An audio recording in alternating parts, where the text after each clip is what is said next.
During our Learn to Skate class, we're usually using a section of ice, approximately 1/6 of a rink.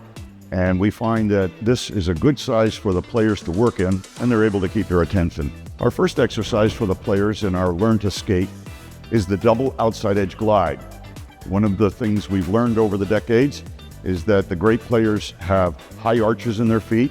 They tend to be pigeon-toed, bow-legged, and move in a very unique way. So this drill will help us get started on that right away. We're going to squat down nice and low, tip our skates over to our outside edges, and try to glide anywhere from 15 to 30 feet. It'll look something like this. So all players should be able to do outside edges easily. And in order to get used to doing the outside edges, when we do our double outside edge glide, players can get comfortable without having to lean. All right, exercise number 2 is our wide glide. In the wide glide, we're going to be placing our feet nice and wide with our blades up almost straight. Most players, when they do this, their feet fall in, and we need to make sure their feet fall out. The top players, when their legs go wide, their feet pop up, not down. All right, let's take a look at this in motion.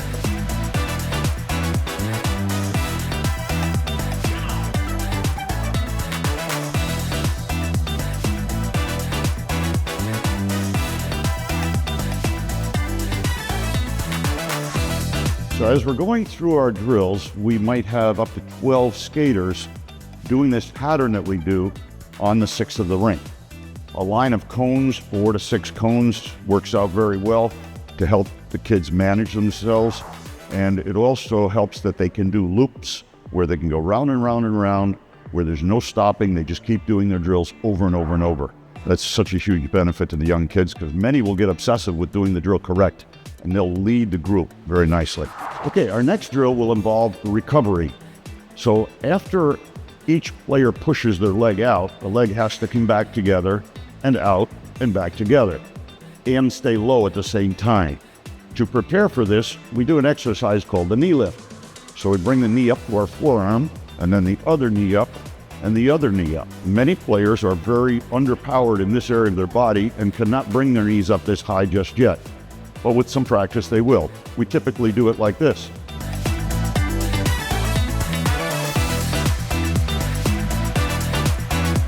As we do each of these exercises, we use anywhere from 3 to 4 minutes, sometimes as much as 5, getting each drill done and then moving right to the next one with almost no pause. Next drill we're going to do, we want to make sure that the back of each leg is working correctly for all players. Some boys and girls have what's called a scooter push, and we want to make sure that they do not have a scooter push, just pushing with one leg. And when we do the butt kicks, we can help to eliminate this. So what we do is just simply bring the feet up and kick the butt for a minute, and we just lift like this.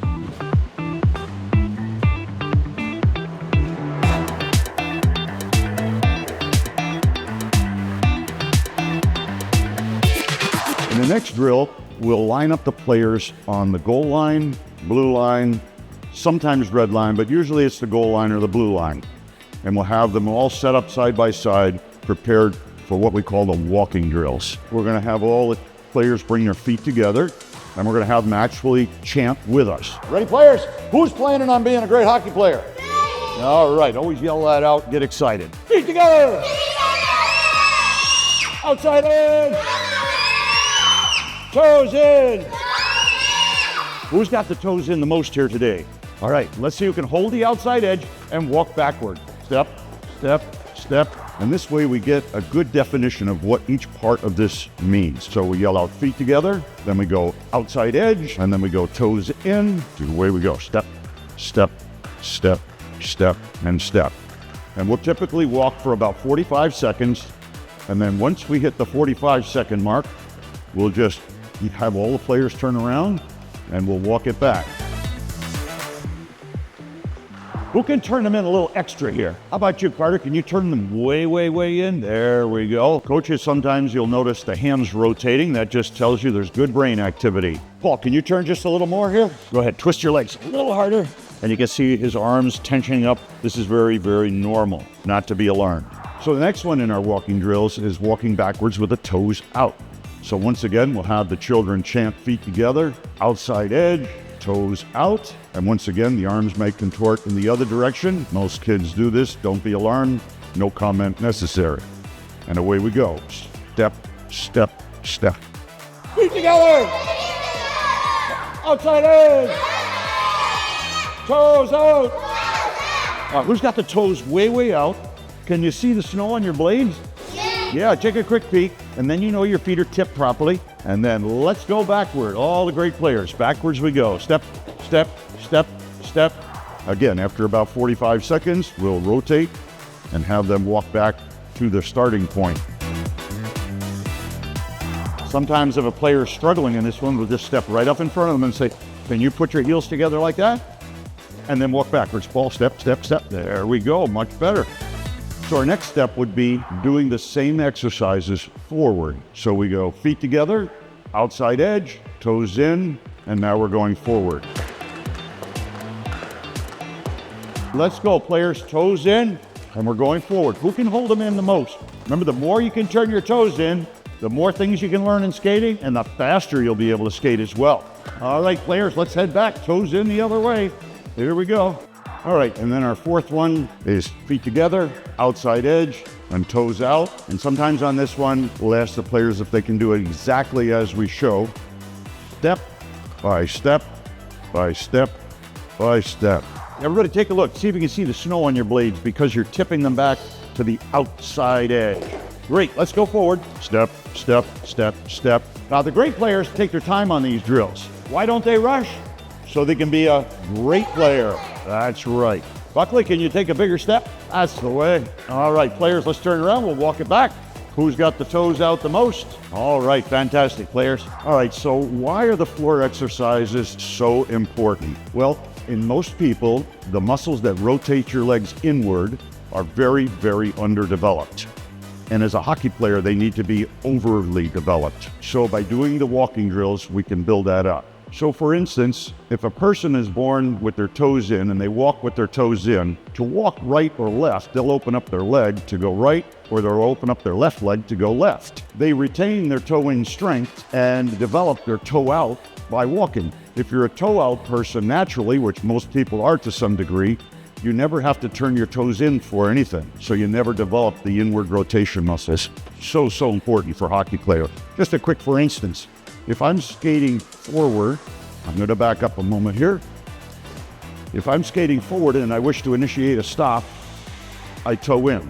If I wish to initiate a backward stop, I toe out. A forward crossover is toe in, and as this leg goes under, it's toe in. If I do a backward crossover, it's toe out, and then the next step is toe in. And you can see if I keep doing this correctly, it crosses over quite easily.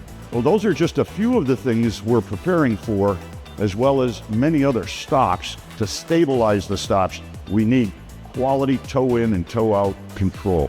All right, now that we've started our leg rotation development, we'll go on to the next step, which is sliding and stopping. When we're sliding and stopping, we set up a very short row of cones so that the players can slide short distances in the beginning. So initially, we'll have the players stand on one side, coach on the other, and we'll have the players put their feet nice and wide and have their blade up straight on this side, and we'll just try to go slide, baby step, slide, baby step, slide, baby step.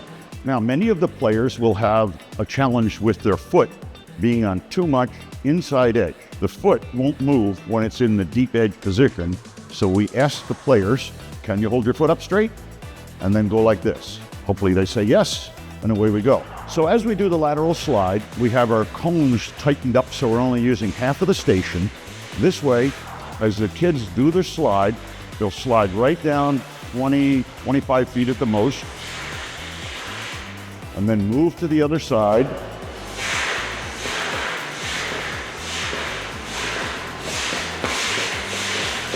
And then move to the other side again. Now, when a player's struggling with holding their blade up straight, keep your feet apart. Here we go. And then drag their foot and they step, step, step, step. That way, everybody gets a good feel for what we need to do.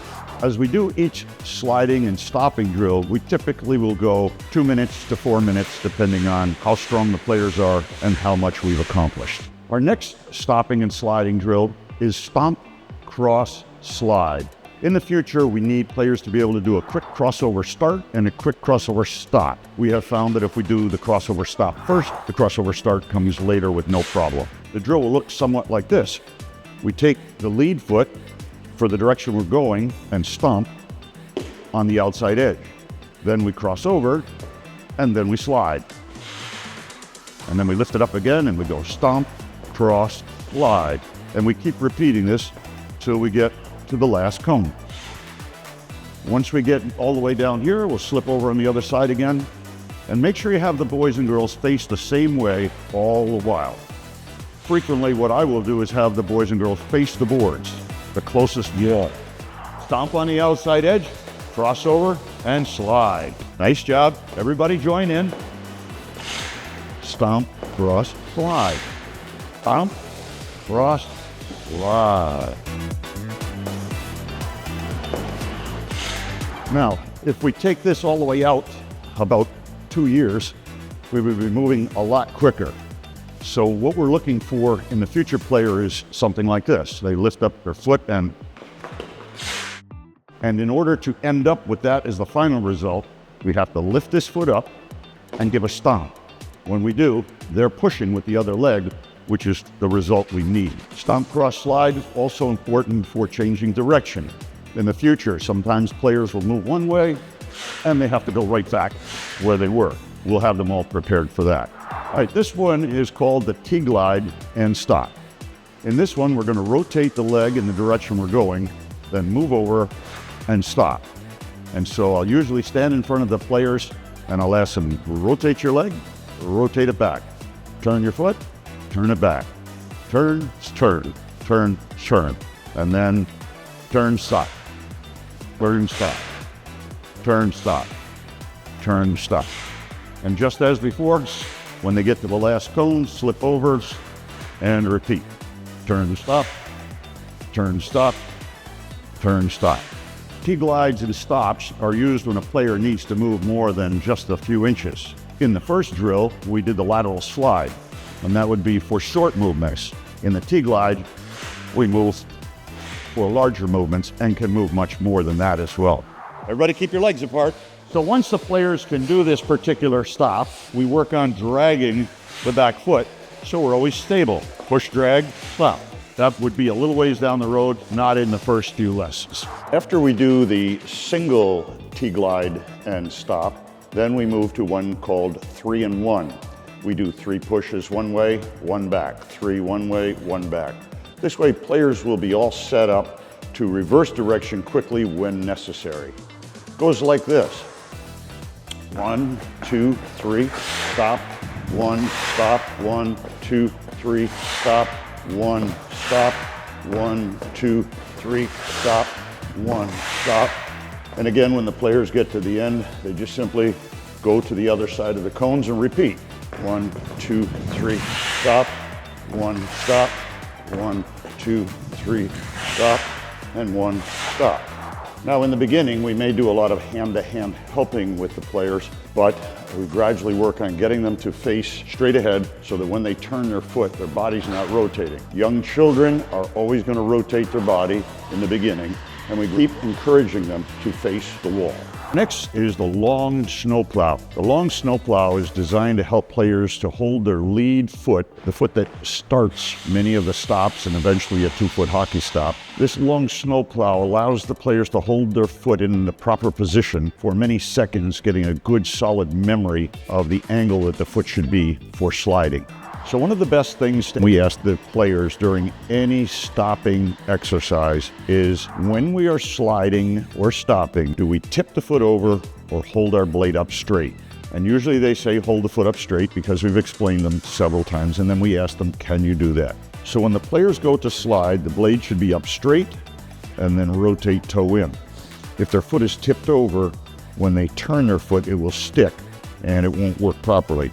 So this is one of the reasons we started that lateral slide in the upward position so they could learn to slide properly and get that habit in order for the future. All right, let's take a look at our long snowplow. We're going to skate approximately 30 feet, and then we're going to slide approximately 30 feet, and then head for the other side of our cones, and in we come. Many times we aren't just using our foot for stopping, but also for controlling our speed so that we don't go too fast in certain situations. And this will be a huge benefit to players in this area. Now, boys and girls, what do your mom and dad use the brakes in the car for? Stop. And then sometimes if you're going too fast in hockey, we need to slow down a little bit. In the beginning, when players are really struggling with a stop and they're brand new, we come right up behind them and we grab them around the belly with our one hand, and then we grab the back of their foot with the other, and then I get my foot in here and I can put him right into a snowplow stop just like that. So I come up with a player, grab their foot, rotate it, and I can keep him in motion just like that. I bend down and I get right a hold of that foot, and then away we go. By putting your foot in position and holding it in place, we're able to get her the sense of feel for what the snowplow is like and get that process started for her. Now, sometimes the player's a little taller and it's more difficult to get them from behind. So we'll watch Coach Paul as he's drawing the player forward. He'll put one hand up on his neck and then grab the foot and draw him down the ice just like that.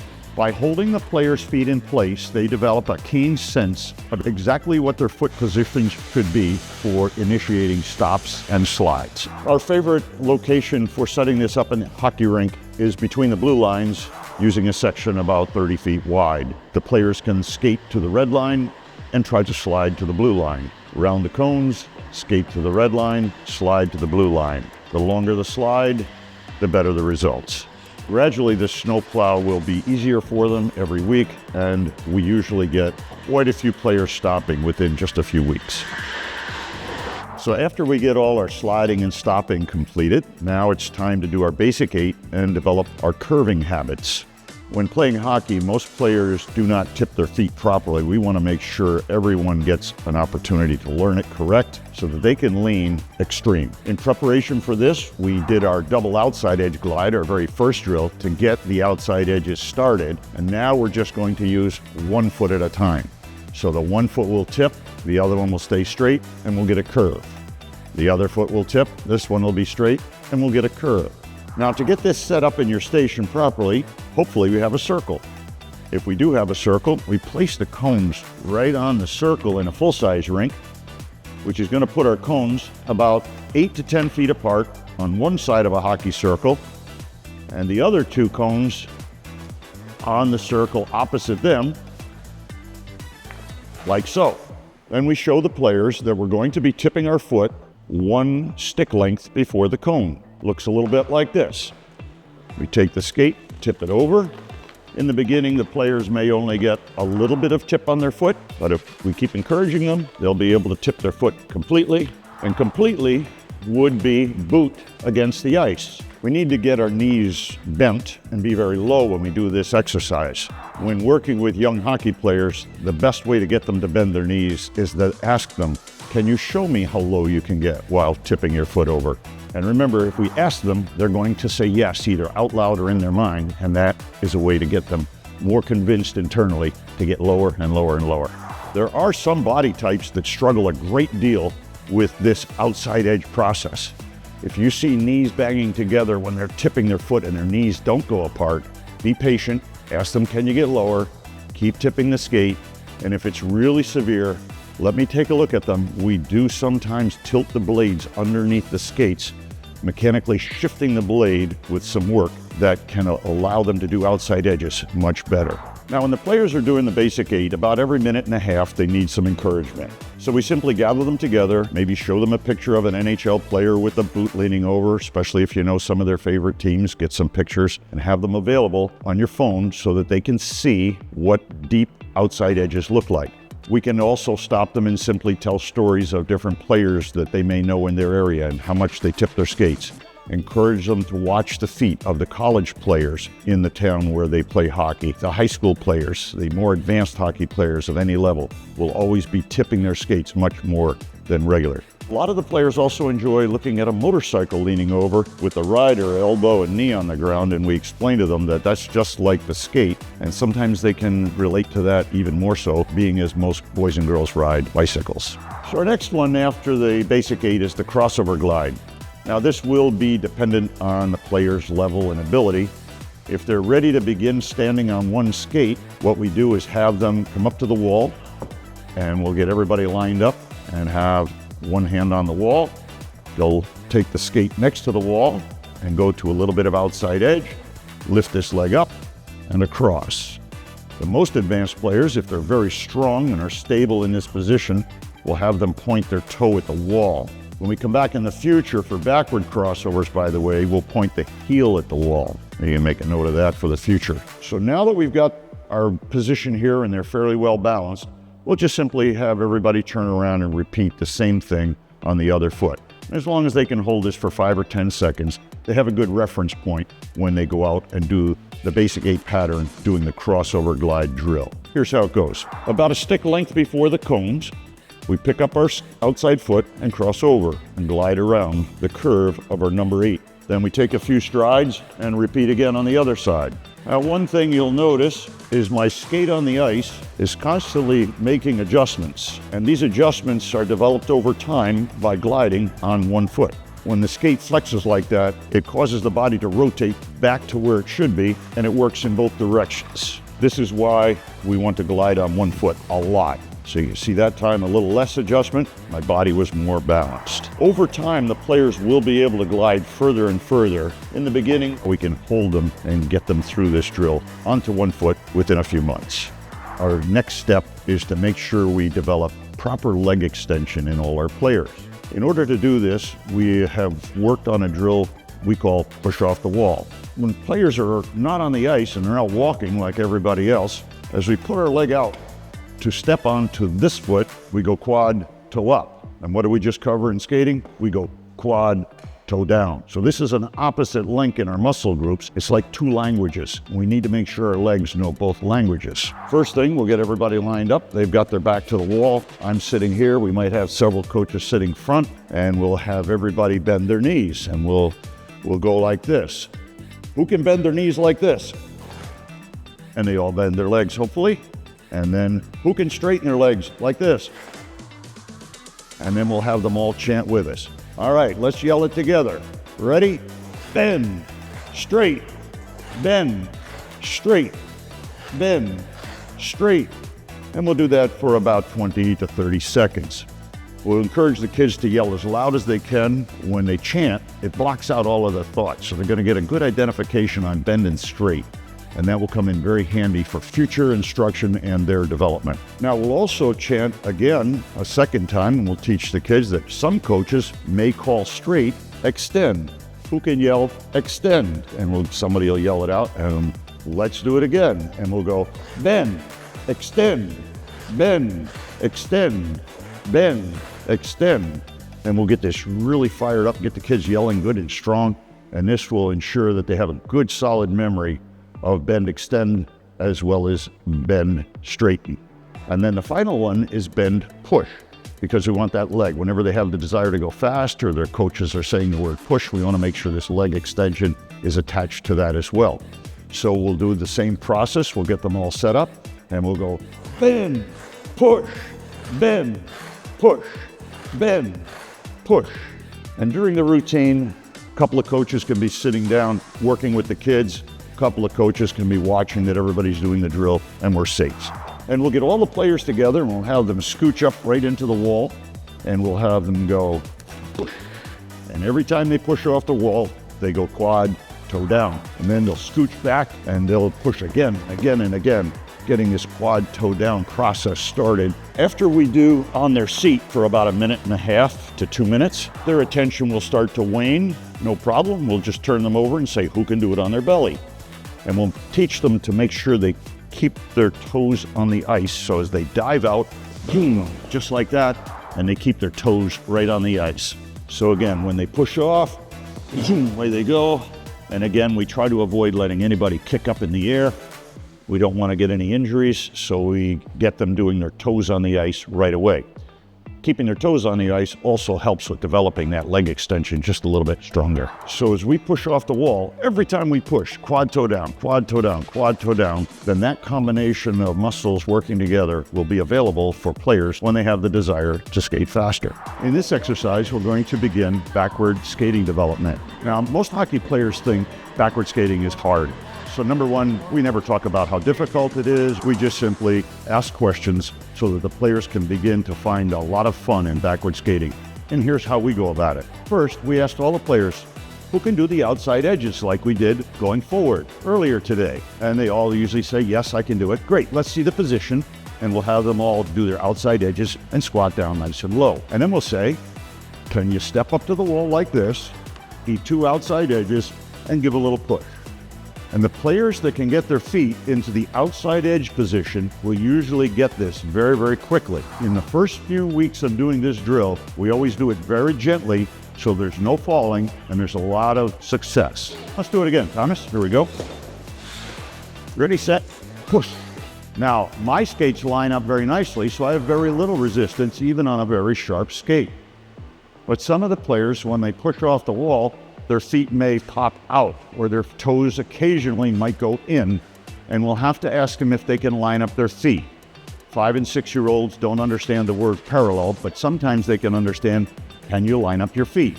Now, sometimes players are really struggling with getting their feet in position. And what I'll do is usually get down on my knees, grab their feet over the top like this, and I'll try to push them over. We can then give them a little nudge as they keep their hands on my shoulders and get them used to the outside edge. All right, Thomas, let's go to the next step, which is where you put 2 fists right in my hands. And then now I can increase Thomas's power a little bit, and I just feel him out, and I give him a little bit more. Thomas is holding an ideal outside edge position. Not everybody can do it like that. Sometimes some of our players cannot get their knees apart like Thomas, but we still have to keep working at our backward outside edge so that we can skate backwards someday quite well. So we'll squat down, Carter, tip our feet over, and let me give you a push. Hold your outside edge. And coaches, you can see how Carter's knees don't go apart as far. And that's okay. He's got a little bit of space, and that's a good start. So Thomas this time is going to take a big push. He's been doing this a while. After maybe 10 weeks, we can push and they can go the whole 60 feet of our station. Instead of going across, we might go the long way. Quite frequently, we'll have 2 or 3 coaches all pushing at the same time, so we can give a push. Another player comes in, give another push. Just squat, tip, and away they go. And usually we get a lot of laughter, a lot of fun, and a lot of happy moments connected to backward skating. And here's where this all comes in handy. When skating backwards, the player will be low. First thing they have to do to push is rotate their toe in, tip their skate over, drive it away, and then bring it back in. After the foot is driven away, the blade needs to come up off the edge and get rid of any resistance. And as you can see, I'm still glide. Most skaters tip their foot over to push and never come off the edge. So that's how far they go. Then they do the other push, they don't get off the edge, and that's how far they go. So if I get off the edge, you can see how I glide very, very easily. So if we analyze the angle of the foot, during the push, it's tipped, but after the push, it's up. And if you look at the angle of my foot is this way, my leg is here, and that's why our push off the wall in this position works so well. Our final exercise, the last 5-6 minutes of any practice, is our ball game. And what we do is we have a small ball, maybe 2 or 3 balls, depending on the level of the players. If they're not high-level skaters, they don't move quickly, we want to make sure we have more than 1 ball so everybody can participate. We'll set up a goal on each end. The ball will be placed on the ice, and the players can push the ball with their hands, or they can hit the ball with their hands. No feet allowed, all hands. The reason we use all hands is they're going to have to bend over to push the ball, to hit the ball. This gets them down lower, gets them up and down, developing their lower back and their backside so they're stronger. And then there's a lot of minor collisions. There's a lot of up and down as they fall and get back up. And there's the striving to score goals with the ball. There's excellent body movement to develop them as a young player. So our Learn to Skate covers a lot of different areas of need for great players. Much like learning the alphabet as a young child so you can make words and then move on with your English, our Learn to Skate will help your kids be more prepared for the next level of skating and skills development. Coaches, I know when you were younger, not a lot of coaches did hands-on instruction with you, but we found that hands-on instruction moves our players along so much quicker. So we encourage you to watch how we go about it, and then you can do it too.